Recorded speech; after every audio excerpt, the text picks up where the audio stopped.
ഇത് നമുക്കിവിടെ എത്തിയിരിക്കുന്നത് കാനോണിൻ്റെ LPP 2900 പ്രിൻ്ററാണ്. ഇത് പേപ്പർ ജാമായിട്ട് കൊണ്ടുവന്നിരിക്കുന്നതാണ്. നമുക്കിതൊന്ന് തുറന്ന് അത് ക്ലിയർ ചെയ്ത് കൊടുക്കാം.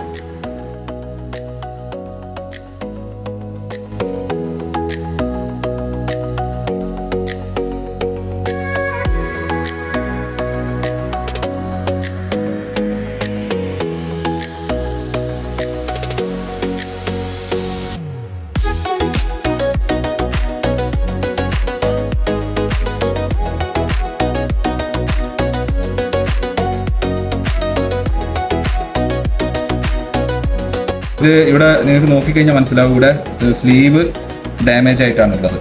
ഇതിൻ്റെ കോട്ടിംഗ് ഒക്കെ പോയി, രണ്ട് സൈഡും കോട്ടിംഗ് പോയിട്ട് അത് ഡാമേജ് ആയിട്ടാണുള്ളത്. നമ്മളിത് അഴിച്ചു നോക്കിയാൽ അറിയാം അതിൻ്റെ പ്രഷർ റോളറിനും കൂടി എന്തെങ്കിലും കംപ്ലൈൻറ്റ് ഉണ്ടോ എന്നുള്ളത്. കഴിക്കാം.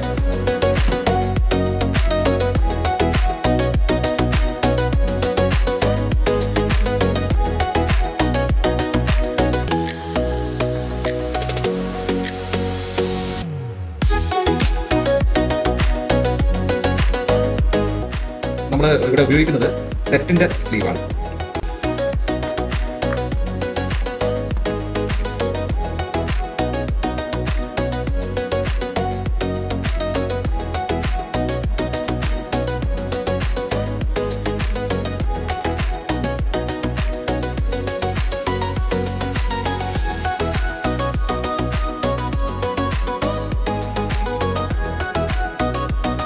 ഇതില് നമ്മളിപ്പോൾ സ്ലീവ് മാറ്റി, എന്നിരുന്നാലും റൊട്ടേഷൻ്റെ ചെറിയ പ്രോബ്ലം കാണിക്കുന്നുണ്ട്.